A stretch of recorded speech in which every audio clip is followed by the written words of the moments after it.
Welcome to the Social Impact Level Up podcast. This is episode 13, and I am excited to announce that we will have some changes around here. You will be hearing more from Mr. Rodrigo Bravo, who helps me co-moderate our clubhouse rooms. He'll also be working with me to develop topics that we just want to talk about, to share our knowledge, to bring new people to you, and to help you understand topics more intimately. And of course, since you've been here with us for 13 episodes, we want to take a minute to say thank you for subscribing, for following us, and for joining the collective. Now, this episode is especially important for people who are in the nonprofit and social services space because I thought you might need some more intimate help with this topic. I wanted to create something that would help people understand sustainability and why it's such an important factor of social impact work. As we're doing things to change systems, to change communities, and to change the lives of individuals, there are some deliberate actions that we can take to make things sustainable. And now, of course, it's sustainability. It's a huge topic, and it's something that I've seen a lot of people struggle with throughout my career. Whenever we talk about sustainability, we often go from one grant to another grant and think about money as the only way to do the work. And to be honest, a lot of the time when we do those things, we're really limiting ourselves about how successful we can be. So my sustainability framework is built off of years of guidance I've given to grantees on how to build sustainable community programs and how to go from startup thinking about sustainability throughout whatever it is that you're doing. Now, all these actions, they're things that have to happen naturally, when it's the right time for your partnership, for the people you're implementing with, and for the things that you're doing as an organization. So if you're at the end of a venture or at the beginning of a venture, if you're ending a grant or beginning a grant, or if you're just at a pivot point for some reason, sustainability might be on your mind. All of the conversations in this podcast episode, as well as the corresponding blog post, give you things to consider as you're thinking through, well, how can I make a sustainable venture? How do I do this social impact work in a sustainable way? This episode is a little different because I recorded it using the Wisdom app. You'll hear me talk a little bit about that in the beginning of the episode. Because it was just me thinking through the framework and talking to people in Wisdom, you'll hear a lot of stop-starts and different things in this episode that you normally don't hear in our podcast, mostly because it's usually a clubhouse room. The corresponding blog post to this also explains these concepts in a little bit more linear fashion, if that's the way you like to consume your information. So head over to the link below and you'll hear and read more about that as you go through this episode and learn more about sustainability. This is Wendie Veloz, and I am the leader of the Social Impact Level Up Collective, which is a group of socially conscious entrepreneurs that I've worked with on other platforms and bring together so that we can figure out how to change the world together. So a lot of us have different causes that we are passionate about, different things that we do as social entrepreneurs. And I wanted to bring that conversation to this space because I noticed in Wisdom, they don't even have a nonprofit tag under business, or there's no social impact tags anywhere in the topics for the room. So I struggled. I was going, well, what do I put this under? I was like, well, Gen Z, you know what? Okay, well, I see you, millennials, I see you, but Gen X really is where my heart is because I'm actually 1980s. I'm right at the end of that generation. And I feel like it's our time to take charge of the change that we want to see in the world. It's our responsibility to step up and to be able to create the social impact that we want to see. And as we do business with more businesses that are run by people of our peers and our age groups, to expect that those businesses are built on the same foundational principles of us as a community, and that social impact is one that I think from Gen Z down to up to Gen X and millennials and everybody in that group have been a little bit more vocal about our expectations for social impact to be part of our lives. And so I wanted to bring this content to this platform because I think there's probably a lot of people here who feel the same way and who are interested in what we're doing. So the Social Impact Level Up Collective is a group of people, like I said, of socially conscious entrepreneurs who I've brought together in a community on another app that I won't mention, but also through a podcast and through a number of other channels. So feel free to reach out to me if you want to connect about that. And you can also go over to my website and see more. The thing that I wanted to talk about today, though, is sustainability. And this is something that in my background I've worked on a lot. And since this is a new platform for me and I'm introducing myself to y'all, this is my very first time of being on this platform. I have a really long history of working on this particular topic. And so I wanted to start out with who am I and why am I talking about this? And then we'll go into a framework that I'm trying to develop for a few partners that I wanted to talk through before I talk through it with them. I figured wisdom is a great place for people to learn. This might be a great place for us to learn together. So as I'm talking, if things inspire you who are listening and you want to join, please feel free. You're always welcome to ask me questions. As I said, the collective is made up of the community of people who are part of it. So I always love to meet more people who are interested in the social impact space and who want to hear and learn more about this. So who am I? This is a great question. I always wonder myself, like, how do I even introduce myself these days? So I am a consultant and a coach. First and foremost, I work only with entrepreneurs who have a social impact mission through their business or their nonprofit and who are describe themselves as leaders and thought leaders trying to change the world. So those are my people. And if that is one of you who is listening, welcome to my community. And as I do this work, I come to it, as I said, with the inspiration that a lot of us don't really know how to actually create social change, but we want to, and we're inspired to, and we often are inspired by people who are creating change that we see around us. And sometimes we've been called to do different things. I have people that I work with who are building wells in Haiti and who are transporting dogs for the military and who are doing all these wonderful, amazing things. And if those people weren't stepping up and taking over those missions, and if there wasn't support for them to do so, what could happen is that they would stop. And those things that they want to see happen, those changes they want to see happen, would just not take place, right? And they wouldn't have the ability for the social change that we want to see to come forward. And so it's important for all of us who are inspired to work in this space and who are working in this space that we don't burn out, that we figure out how to take care of ourselves. And as we are able to take care of ourselves, we're able to serve more people and able to make a bigger impact on the world. And so that is why I do this work. Now, I come here to these conversations with a whole lot of information because I spent 15 years working in the state and local government as a policy expert. And my background is technically in mental health and violence prevention and looking at how multiple risk factors can be reduced across communities, across states, and across the nation so that we can improve the conditions for young people to thrive. And it's all about youth resilience and building up the next generation of leaders who are going to take over from us. So I think that it's important that we who are doing this work also continue on our missions. And my personal mission is to help as many people as possible create social change. That's what I've been inspired to do. It's what I've been called to do.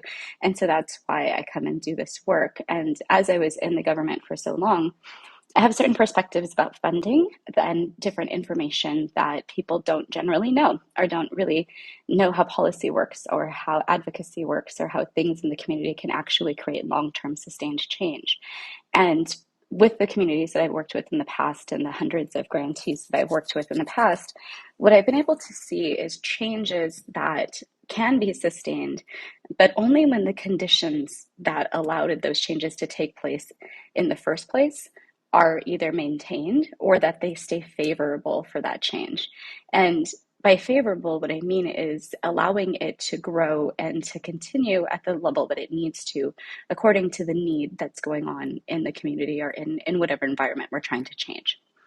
So when we're looking at this as a multidimensional sort of way of thinking about sustainability, a lot of times people go straight to funding and thinking that you have to have money to sustain something. And whether it's a social business or a nonprofit or a community organization, a faith-based organization, a school, it doesn't really matter, a coalition, any of the groups that are doing social change work who want to sustain their efforts have more than just funding to tackle. And as you do this work, a lot of the times you'll figure out that it's better to plan ahead of time and to go the preventative route than to have a mess on your hands and to just start doing something and not have an actual plan that's guiding you. And one of the things in the government that we would always do is every time you would fund a new cohort of grantees, you would read their application politely and say, yes, I see this, all this good work that you want to do, and I see what's inspiring you, and I see your vision and your mission. But then you would also put it to the side and ask the actual community members, but what are you really trying to do here? And let's move forward from this space that you came to the idea that you originally had of why you asked for this money in the first place. And let's look at your capacity, let's look at the need, and let's map out what is actually going on around you. When we do that for about a good 6 months to a year, and then we begin implementation of our strategies, what happens is that you've laid a really great foundation for success and overall sustainability across the time that you're going to be implementing this social change. So the first time that you're kind of going around this effort, what happens is people start jumping into the doing, and they have all these activities they want to do, they get some money, and then they just start doing. But they don't have a strategy behind what it is that they're trying to accomplish, and they haven't mapped that strategy to the outcomes that they're trying to accomplish. And a lot of the time when that happens, people get ahead of themselves and they end up wasting money. And then we see things like money coming back to the government that the government does not want because it gave away in the first place. And you have these projects that are not sustained. So when I say projects, a lot of the time, we almost use it as a derogatory term, because a lot of the time in this space, in the social impact space, we assume that a project is temporary and that it's going to go away, or that a program can be temporary and that's going to go away. But if you're really trying to create true social change, you're thinking about it more as an initiative or a change strategy or overall change in policy, something that's much bigger than a project or a program. But you could still be changing the world through a product or a program or a service. So there's a lot of layers to this, and that's one of the reasons why I say sustainability is multidimensional. There's not one particular place that you enter the conversation, you exit the conversation on the other side. So I was trying to create a framework for this. They'll tell you the purpose of this whole conversation, because I was asked by CDC and colleagues that I have with a grant program that I used to run that's no longer where I was working, and now it's with CDC. And they were asking me for a way to help their grantees sustain the coalition work that they're doing, and to really help me think about how do you do this work, right? And this is like a thought partnership conversation. Then I was also separately working with the Prevention Institute, which is based out of Oakland, and we were having the same thought partnership conversation. Well, how do you think about sustainability? And these two groups are very prominent in my field, at least in the prevention space. They came to me and asked me this question because they know that I've worked for years with grantees directly on this topic. And as they approached a 5-year or a 3-year end of the grant period, I would often stop them and have a conversation again about sustainability. And there's some things that I would just naturally say to these grantees without thinking that other people need to know this information. So then when I was looking at, well, what other avenues do I believe people need to hear this information? I thought, well, putting it out on my podcast and bringing it into Wisdom and other platforms is probably a great way for more people to learn about how do you do this very complex work. Because there's very few people who, one, have experience behind the government and are able to talk about it, because a lot of the times we're not allowed to talk about the things that we're working on. And two, who have actually seen start to finish what this looks like, and then beyond the sort of finished point of grant funding into the sustainability level, to learn from those communities and those groups that have been successful at this. And there's not a lot of people who can aggregate up all of those stories. And so that's one of the other reasons why I want to start bringing this conversation out a little bit more, so that people can learn from the things that I've been able to witness in my experience, and the things that I've been able to express to these grantees and these communities and these nonprofits and these businesses that I work with as the most important parts of this work. And when we understand that from the beginning, from that planning phase, like I was talking about, we then can build sustainability in through all of the things that we're doing in a much more intentional way, because we know the roadmap of where we're trying to go. Ultimately, there's a lot of players that need to come to the table and work together. And that is done either through business or nonprofit or through public sector. There's not really a difference in the social impact space, because everyone is needed. So everyone has a place around the table. So let's go into the framework that I'm talking about. And I'm glad that there's at least 17 of you guys here, because that tells me that there are people who want to talk about this stuff, which is great.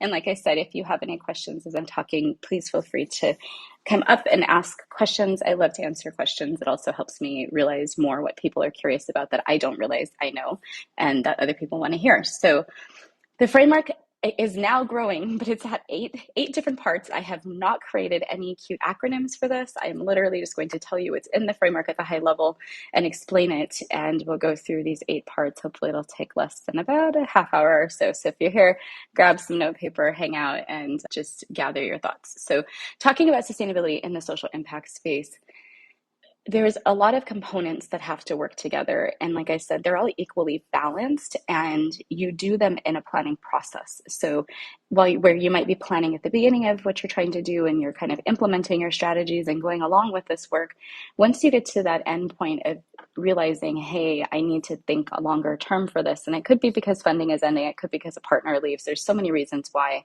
people have to revisit their strategy. So when you get to that level of really trying to say, no, we're going to double down on the sustainability work, these are the 8 things that I can think of that absolutely have to be balanced in the conversation. And who should be in the conversation is the very first part of it. So let's start there with the partnerships and the capacity. A lot of the time we come to this work with other groups who are working with us. It might be multiple nonprofits, it might be faith-based organizations, even businesses who enter into partnerships or support the work of community often have an impact mission that go along with their mission for profit, and they have a passion for this work. So you'll see a lot of sectors coming together, and in multi-sector partnerships, it's really difficult to maintain them because of the fact that they have to be a balance of people and personalities and holding space for conversations and work to be done and for impact to be assessed, but then also making decisions, right? And like, how does that decision making power lie within this sort of partnership dynamic? And so all of these things, when you're implementing things, there's time to balance that and figure that out. But when you're having this conversation about sustainability, what often happens is that becomes an unbalanced situation because one partner does not want to continue to commit, or one person stops coming to the meeting, or one meeting is really bad and people get really upset and they don't come back to the mission, right? And you kind of go off on a tangent of the work.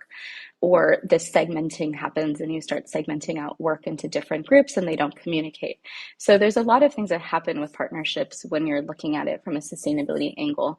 And the continued commitment to coming to the conversation and sustaining the effort, and the ability to use collective impact strategies, which we'll do another talk just on collective impact. But using collective impact strategies, thinking about this from the perspective of, well, what are we really at the foundation trying to reduce or improve, right? And this is where the perspective of shared risk and protective factors, which is a lot of work that CDC does, is really helpful, because as you're doing social impact work, a lot of the times we're trying to improve conditions or we're trying to reduce something that also would eventually enhance or improve conditions, right? So there's kind of this plus or minus situation that's going on. And again, there we're trying to find the balance with the need that we see. And when you look at it from this sort of shared risk and protective factors perspective, what it breaks down to is, well, what are the things that we're trying to improve and what are the things that we're trying to stop or reduce, right? Or minimize the risk of them creating some outcome that we don't want. So as we're thinking about these partnerships, you really want to make sure that you have the right players at the table for the long haul in this idea of who needs to come and support all of the needs that you're seeing. And sometimes the needs overlap, particularly if you're thinking about them as issues or social issues that are related to others. So when you think about loss of job and domestic violence incidents, or you thinking about the economic opportunities in the community and how many, employment programs exist, and you're really trying to create some change around the opportunities for people to thrive. And so there's different reasons why you would take this approach of looking at, well, what are the risk factors that are stopping people from thriving in this community? What are the places that we could put our energy, and who are the partners that represent those places? That's what I mean by partnership. And then capacity is all about, do these partnerships have the ability to continue to do the work on a sustained level over time? And whatever that commitment might be, coming to a meeting once a month, being on a Zoom, giving information to other audiences, whatever it is that you're expecting these partners to do, it has to be super duper clear that that is what they are committing to doing over time. So partnership and capacity is the very, very first part of the framework that I wanted to start with, because that's the part that is important to making sure the other stuff happens. And if the other stuff doesn't happen, it could be because this partnership and capacity piece is really the biggest struggle that I've seen. Most organizations that are trying to sustain their work, or most community groups trying to sustain their work, when they encounter a problem in the partnership and capacity level, they tend to just stop cold and they don't proceed with what it is that they're trying to do. So if you missed the earlier part of the conversation, one of my missions in life now, in my business and my support for nonprofit, is to give people the conditions to be able to do what they need to do to create social change. And so having strong partnerships and knowing about partnership development is really, really important for people to understand how you can sustain this work long term. The second part of that I obviously mentioned earlier and tends to be people's synonymous thought with sustainability is funding. And I would say in a really true sustainability framework, you're really talking about coordinated and complementary funding streams that allow you to look at the things that you need to accomplish and how much that's going to cost you, and how do you bring in a bunch of different funding streams that allow you to do the work you need to do in a flexible way, right? Not do whatever you want, but do what it is that you're intending to really do into the best efficacy that you could do it. And one of the reasons why having multiple partners that represent different perspectives and different risk and protective factors can be helpful is because those partners can probably access different levels of funding from different groups for different causes. And when you're thinking about this, say, reducing violence, reducing substance use, improving mental health, and you're talking about a strategy that is in the schools and supporting students in and out of school time for building assets, let's say, all of these things, you can look at different funding streams and bring them together in a coordinated or braided funding strategy. And as you do that, you'll notice that there's different levels of funding. There's federal, there's state, there's local, there's funding from foundations, there's funding directly from businesses, there's accelerators, there's all kinds of different places. There's crowdfunding websites that you could stand up, like so many different opportunities to coordinate funding streams. But if you don't know what the purpose of that funding is and it's not aligned to you getting outcomes, what is the point? So when you're talking about sustainability, the next part that I always recommend to people is to look at an investment and divestment strategy, which means that we shouldn't be putting public money or any money to things that are not working. And we often do. We often allow organizations to do bad work and to do work that's still harmful to certain communities or to groups that have historically had been marginalized for a reason. And when we think about this work, all about social change is to undo those mechanisms by which people became marginalized. And as we're undoing, we have to only invest in the things that are working and that are culturally competent and that are building equity and all of these other pieces that I'll talk about in a minute of the framework. So when you are looking at funding streams and which funding streams to look for or which things need to continue to be funded, you might find that as you do that assessment, there's some things that are not working. And it's up to you and the partnership and the group in charge who's making decisions to have the tough conversation around this should not continue to go forward as a strategy that we're going to invest in. Because when we do that, we are wasting money, we're wasting time, we're wasting energy, we're wasting resources, and we're not getting the outcomes that we need to be getting. So divestment is really super important. We also have had a term that I've heard from one of my colleagues called strategically abandoning. So you're really going to take a strategy about the things that you're going to abandon because they're unsuccessful. Those strategies that you tried, those whatever services, products, whatever it is that you were trying to do that are not successful, you do not need to invest further in them financially or energetically.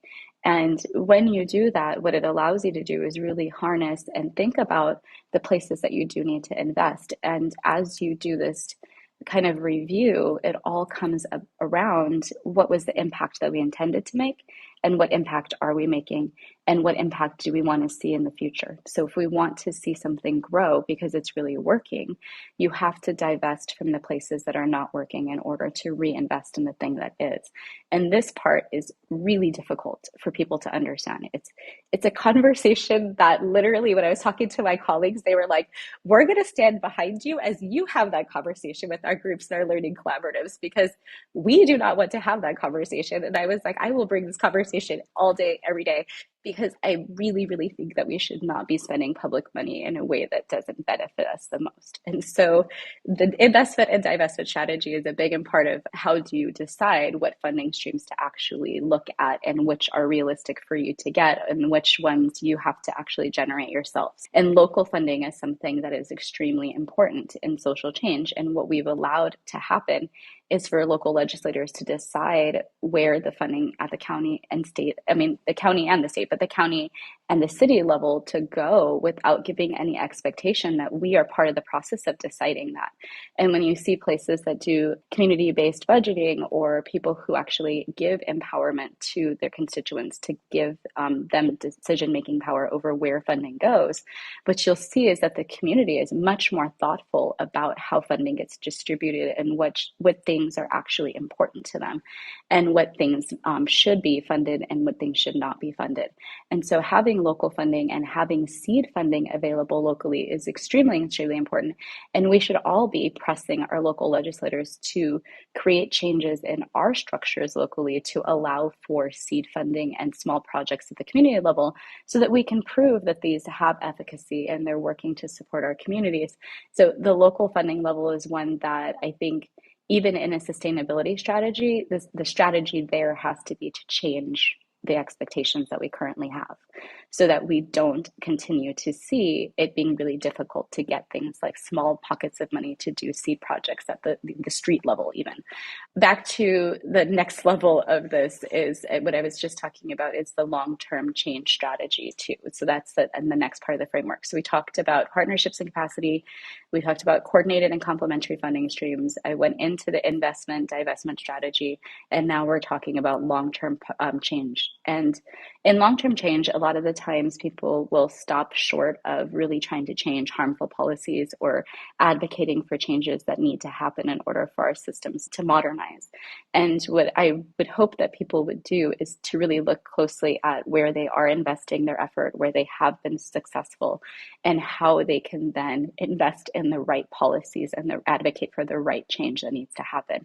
And so this is something that's really super important. So the other part after long-term change strategies and of long-term change strategies besides policy and advocacy is thinking about how are we going to extrapolate or expand the learning that we've created from what we're actually doing. So if you're doing impact-based work and you are getting a good outcome, you're reaching outcomes and you're actually getting a good response with what it is that you're doing, how do you let other people know that the strategy is working? So some of that also then goes into the next part that I'll talk about is the communications and marketing.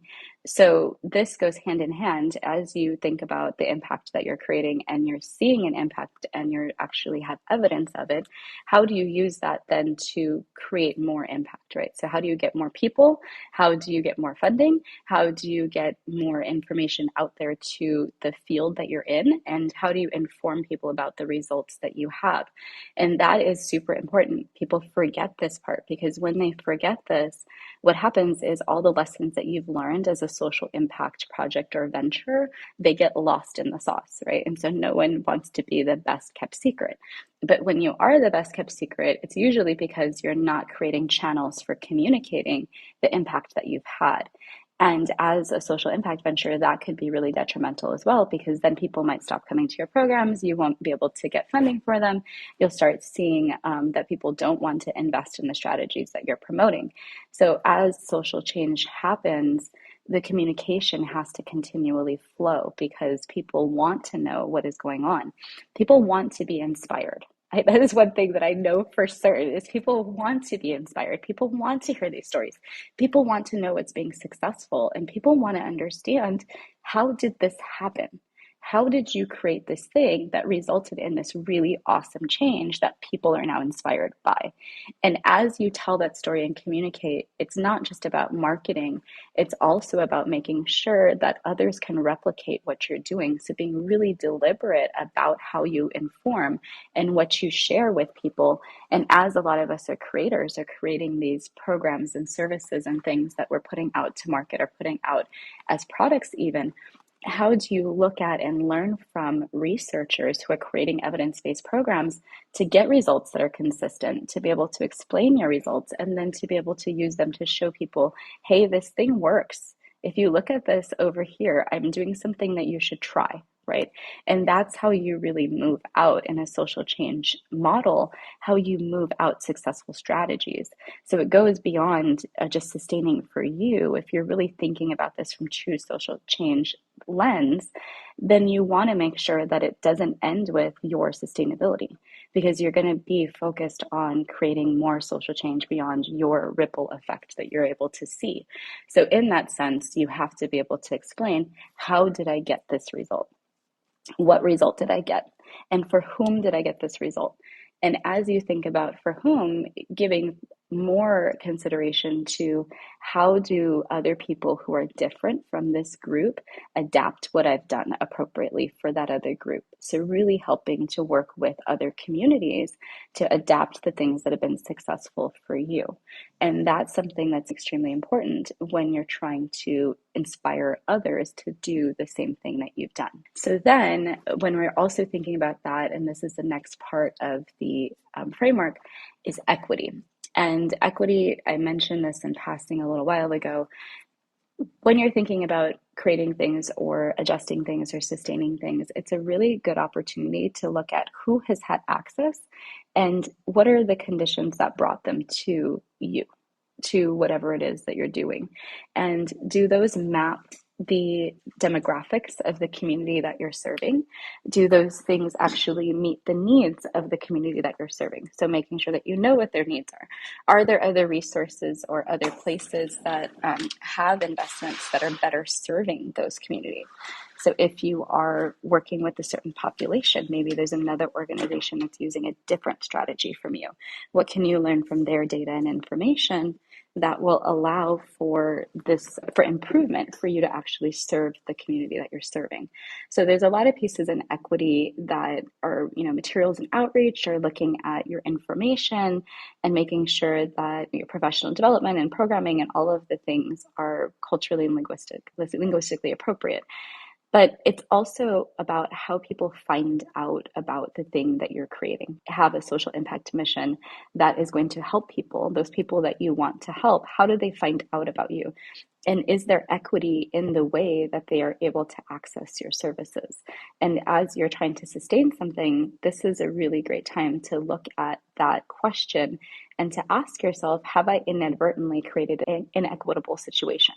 Has somebody had more difficulty accessing something that might help them? And did I accidentally create that condition? And if so, looking at a more sustainable model for you might be a place where you can minimize that, what you didn't really intend, unintentional error of creating an inequitable service, right? So that's a great place for you to put energy as you're doing this long-term planning. The last couple parts I want to talk about, I mentioned earlier the shared risk and protective factors model that CDC uses. A lot of folks might know risk and protective factors if you have studied prevention science at all. There's a lot of work from what used to be the Institute of Medicine, now it's the National Academies of Science. And so you can definitely look up risk and protective factors and learn all about it and how they relate to the adverse childhood experiences or ACEs or trauma or all kinds of different things that are related to understanding the root causes. And the root causes are essentially what we want to change. So as you look at the community's historic and current needs, you want to look for these risk and protective factors that you can actually change. And looking at this, as I said before, really allows for partnership development, for a more diverse and deep set of partners that you can work with. It also could diversify your funding streams. It also could help you understand better where you want to reinvest your energy if you're divesting from something that wasn't working. So looking at shared risk and protective factors from not a model lens, but from a practice-based lens allows you to make decisions about where you're going to go in a sustainable fashion in the future. So there's a lot there to dig into. I won't go super deep into it, but I will do a completely separate conversation about that. The last one that I think is important is leading with passion. And the reason that I left this for the end, and I'll let you guys ponder on what I've said today, but also just know that you can always reach out and find me here or on Instagram or anywhere else. I'm on all the platforms, happy to answer any questions you might have after today. We talked today about my framework for sustainability that I'm building for a couple of different partnerships that I'm working with across the country. And I started at the partnerships and capacity building level because it's really important as a foundation for this work. We then went to coordinated and complementary funding streams and looking at where we invest and divest and having a strategy for only moving forward with work that is needing to be done because it made an impact. Then we talked about communications and marketing and long-term change strategies, and also equity, shared risk, and protective factors. And now we are ending with leading with passion. So that's where we've been today on our little journey. It's been wonderful to have you guys here. As I said, this is my first time on Wisdom, so it's awesome to see 35 of you enjoying what I'm talking about. And I think that passion is what brings us together. Passion is the place that a lot of us come to this change work as helpers, quote unquote helpers, because we think that having a passion is something that's important to us to be fulfilled, to be working in our purpose, to feel like we are serving in this lifetime and there's something greater than us. And I think that that also is related to what I mentioned before is inspiration for others. Seeing people with passion and seeing people with passion be successful at changing conditions is very inspirational for a lot of people who don't have the ability, the knowledge, or the passion to do so. And when we are coming to this work in a long-term fashion and trying to sustain what we're doing, leading with passion is extremely important, because as that wanes, you'll see partners step away, you'll see people not continue, you'll see programs or services that were very successful, but they will go away.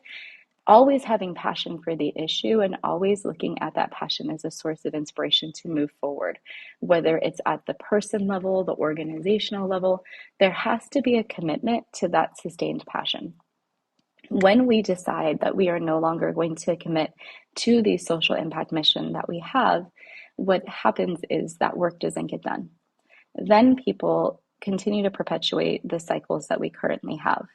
And as I said in the beginning of this conversation, our generation has the opportunity to make sure that those cycles that have been harmful for people are not perpetuated further, that we're doing the healing work, that we're putting in the actual time and energy to fix some of these things, and that we have people who have the thought process and the ability to see and envision what the change would look like, what these systems could be if instead of harming people, they actually served people.